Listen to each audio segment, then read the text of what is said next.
Welcome to episode 486 of the Recruitment Marketing and Sales Podcast. And I'm your host, Denise Oyston. And today we're talking about content, but we're talking about blogs. And a couple of people recently have said, aren't blogs a bit old school, Denise? Do we really need to be using them? And here's the thing, there's a lot of data around blogging working better than ever in 2025 and especially into next year. So that's the topic of today's podcast, and let's get into it. Welcome to the Recruitment Marketing and Sales Podcast. An obsessive focus on marketing and sales is the only way to accelerate your company growth. So listen in now as we share the latest strategies and techniques guaranteed to deliver you more placements and profits. Well, hi there everyone. Hope you and yours are well as we enter, believe it or not, the last third of the year. If you're in the Northern Hemisphere, it's that back to school feeling. That's the reason why I did last week's podcast about what you can do before the end of the year. And people are coming back from holidays, they're regrouping, they're restarting.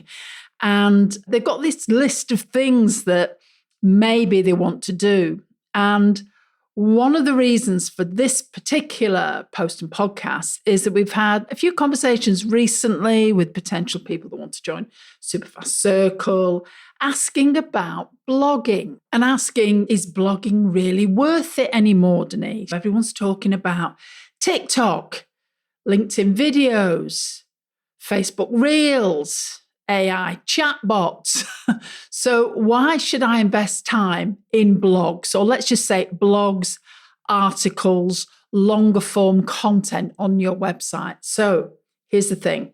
Whilst obviously the digital landscape, it just keeps evolving at breakneck speed, the data, particularly when it comes to B2B, tells a bit of a different story, because companies that blog are seeing up to, in some sectors, nearly 70% more leads than those that don't.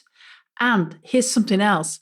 Blog-driven leads close at much higher rate compared to other sources. So the data that I've found online is looking at up to 15% compared to just like 1.7 when it comes to other sources. So you can see that there's a huge difference, and there's a huge reason why using blogging content, articles, long form data and content on your website is worth it. So I'm going to go through 6 specific reasons why this really is a strategy to be using as we come to the end of one year and we move ourselves into 2026. And here's something that makes it really interesting. For recruitment companies, search companies, staffing companies, you're one of the few B2B service businesses that are actually working with 2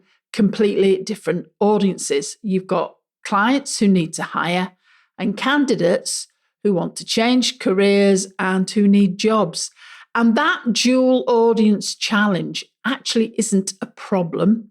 It's your secret weapon if you know how to use it. So I'm going to share with you 6 data-backed reasons why blogging isn't just alive for recruitment companies. It's actually thriving for those that use it as a strategy. And to just really close that loop for some of you thinking, well, why is it a secret weapon? Is to just think about what makes and acknowledge what makes recruitment marketing uniquely challenging and why that is actually to your advantage. Because the thing is, most of us, most B2B companies, and I'm saying us because we work in a consultancy area, obviously, have one target audience. So, for instance, for you guys, it would be software companies. They sell to IT managers, marketing agencies, people like ourselves, sell to CMOs, accountants, sells to finance directors. You are simultaneously attracting hiring managers who need talent and professionals who want to change their career or need new job opportunities. So you're creating content for a CEO looking for a senior developer and the senior developer looking for that next role. Now, this dual audience challenge means that your blog content can actually work twice as hard for you. So a single post, let's just say, just continuing that theme of tech, could be the future of remote work in technology. That can attract both tech professionals considering new opportunities and companies planning their, let's just say, their remote work policies or whatever that might be, because you're going to have candidates looking at content and you're going to have clients looking at content. But here's where most people in the recruitment sector get it wrong. They try to create generic content that appeals to everyone and ends up compelling no one.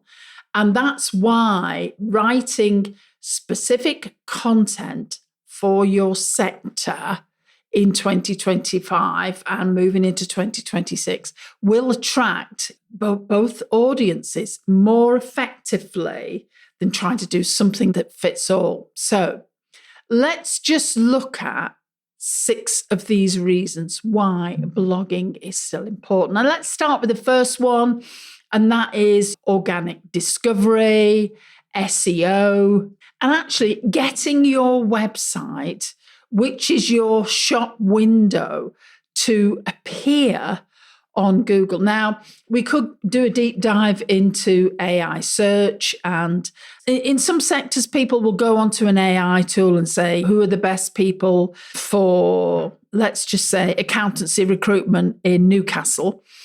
And hopefully you would want your company, your recruitment company, to appear. I think there's some nuances around that. There's some particular sectors where that is really important, not in all sectors. And of course, what AI does is it goes out and it scours the web. So the more content that you have, the better that is going to be to position you. And here's a bit of data for you. Businesses with blogs see a lot more index pages. The current data is something around over 400% more index pages, over half, 55% more website visitors than those without. We do very well for traffic. One of the reasons we do is because we have something like, well, by the end of this year, we will have over 500 posts and podcasts on our website, because all of our blogs are transcribed for you guys and everything is there. So it's very searchable on Google. That's why I appear on the first page for several search terms. And as we all know, in today's world, we all jump online and we start searching for information about things that we want. We're about to move house.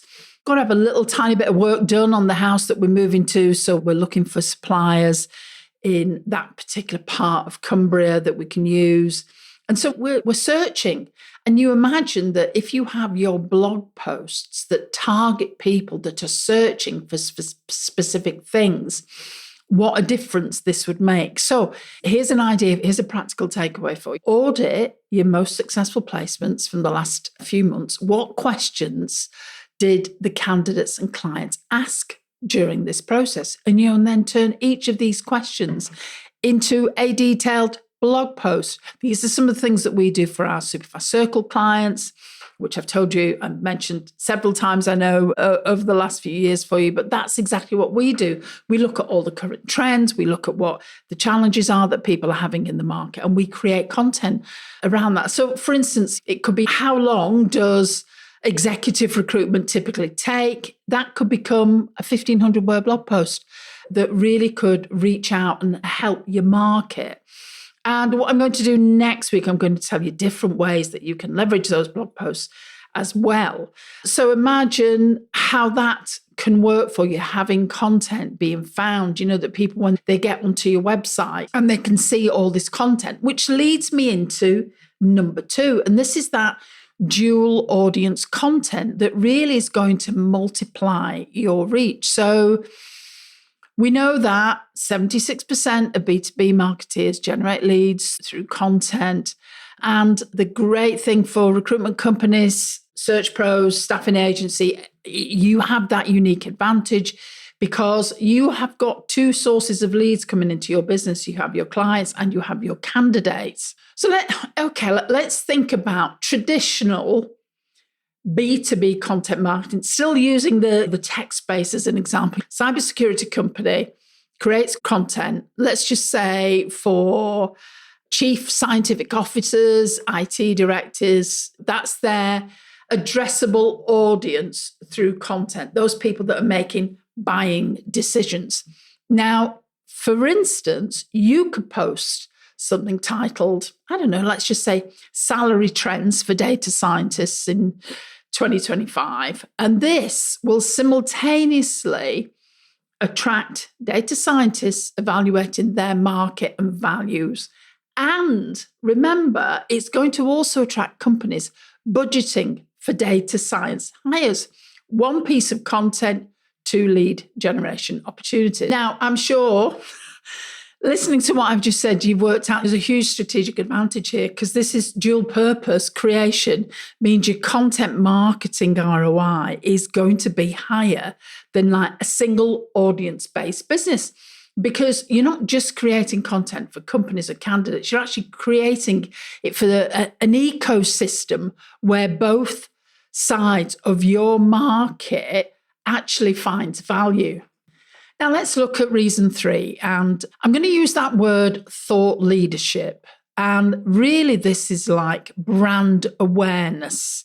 This is about how you stand out in your market. This is how you differentiate yourself in a crowded marketplace. So companies prioritizing this type of content, again, the data suggests that they are 13 times more likely to report a positive ROI from the marketing efforts. Now, please don't shoot the messenger. And the recruitment, search, and staffing industry has a perception problem, whether we like it or not. We are obviously huge fans of the recruitment sector because we've worked in it for years. It was pivotal to both Sharon and I when we were in the pharma industry and we were hiring and recruiting. But unfortunately, there is a perception problem, and many people see recruiters as, I hate to say it, and transactional middlemen rather than a strategic partner. Now, your content is your opportunity to change the narrative, that conversation entirely. So when you publish insights about industry trends, salary benchmarking, what's going on mentally for people, hiring best practices, you're not just sharing information, you're demonstrating the depth of knowledge that makes you valuable to clients and candidates. And with everything that's happening with AI, we were having several conversations about this recently, then people can't take away your value and your knowledge because AI is great. I use it all the time from a productivity point of view, but it's so one-dimensional. And this content creates that authority, impact, and effect because if you imagine your candidates are more likely to work with recruiters, and particularly those candidates that are passive, that they perceive as industry experts. Clients are happy to pay higher fees, create higher deals to companies that demonstrate strategic thinking beyond just resume or CV matching. They see you as different. I think particularly, again, I hate to, from an AI perspective as well, and all the different searching, the tools that people can do and matching. People are willing to pay for a better quality of service. And here's something, you can do is be the voice. You could, for instance, choose one specific trend or challenge in your sector and commit to being the voice on that topic. For us, one of the things we do is we help smaller companies stand out and improve their brand awareness and really get their voice out into the market because we work with really good recruiters that are excellent at what they do, just not everybody knows about it who should know about it. So you can imagine for you, what's your equivalent of that? It might be, I don't know, let's just say that you work in healthcare recruitment and you become the go-to person on healthcare recruitment. It could be that you do an NHS hiring trend. You publish consistently on this theme for 6 months, and you watch how it transforms the perspective that clients and candidates have about you and your expertise. Now, here's reason 4, something else about, and I like to call it authentic employer branding.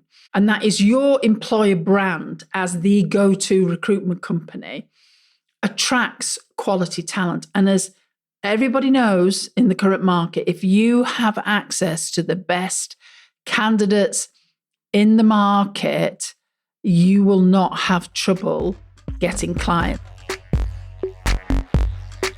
Speaking of the challenges that we discuss on this podcast around attracting the clients that you want and the candidates to fill the roles that you get, it's a competitive market. And Sharon and I have taken some time away from the business to actually put together something that will help you figure out exactly where you stand with your marketing right now. Now, we've created a quick assessment specifically for recruitment search and staffing business owners just like you.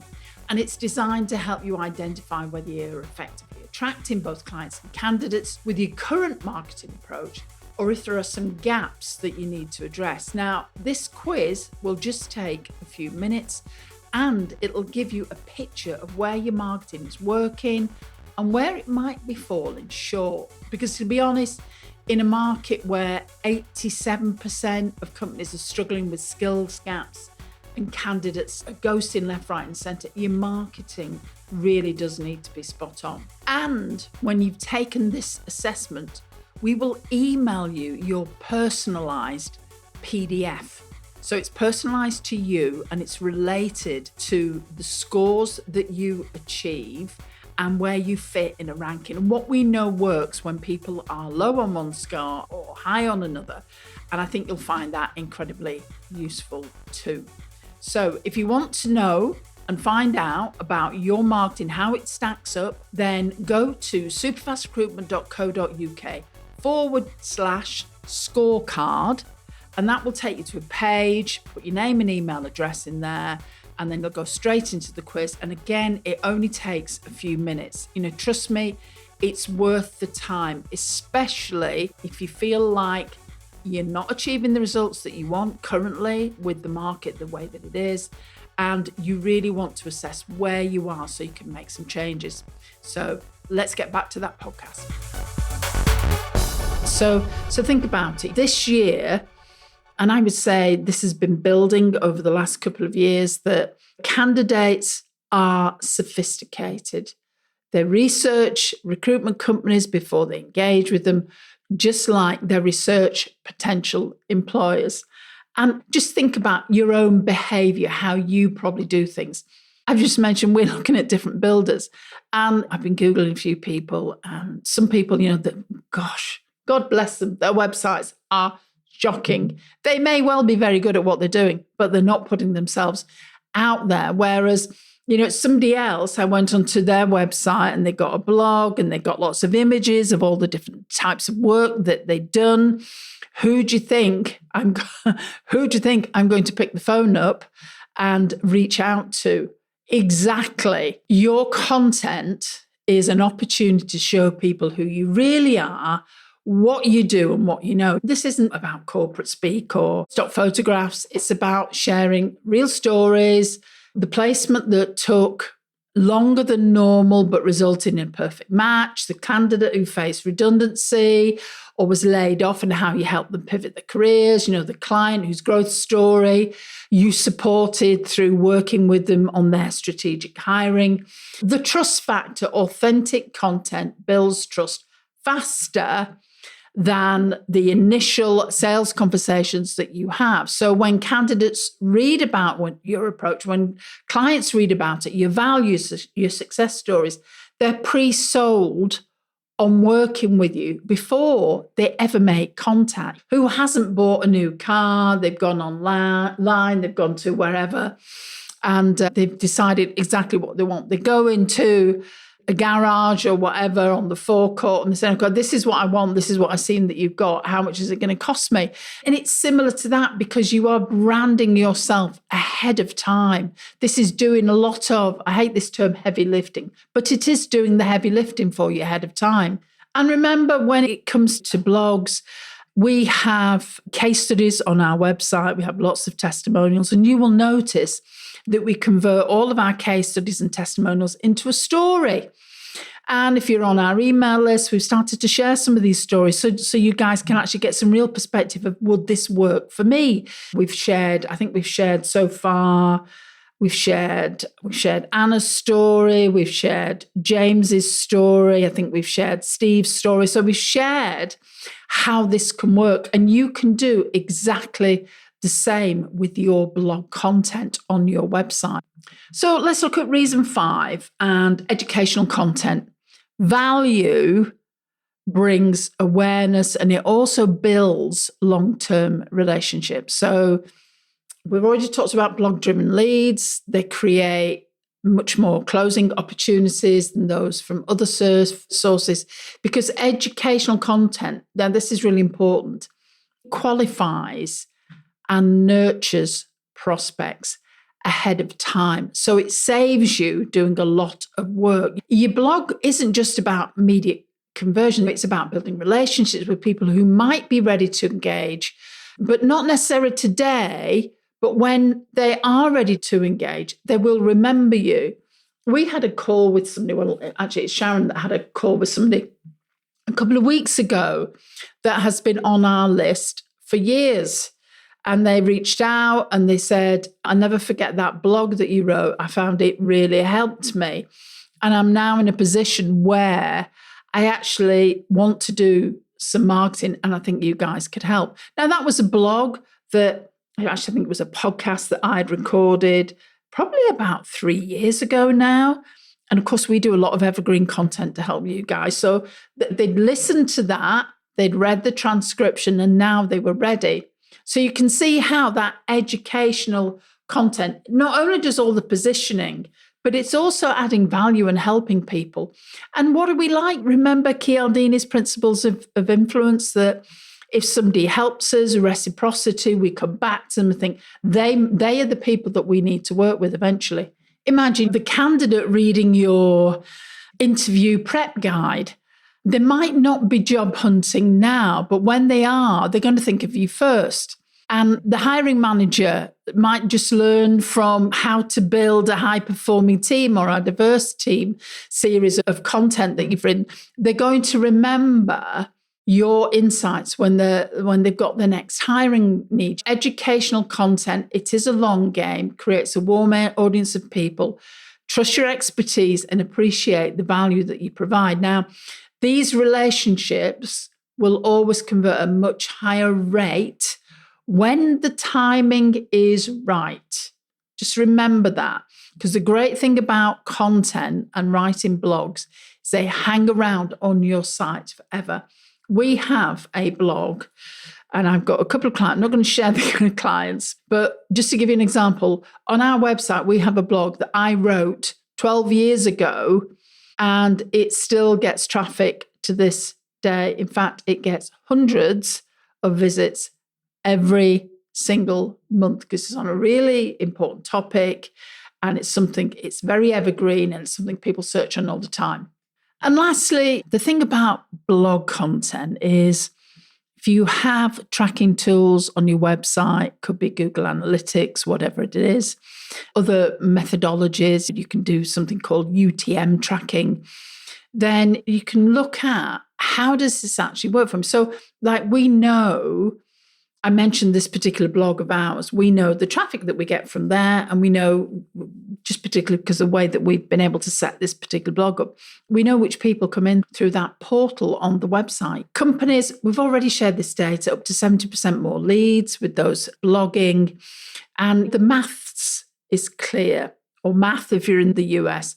Consistent blogging drives measurable business growth. But here's the specific advantage for recruitment companies. Your success metrics are clearer because you can track blog traffic through the way that I've talked about, but also you've got candidate registrations, client inquiries, and ultimately you've got placements. So the thing is, every blog that you have continues to work for you. And next week, I'm going to give you several ways that you can slice and dice your content and get it to work for you. So a post, as I've shared, can still be bringing in business for you 6 months down the line. So blogging, definitely worth it. Long form content on your website.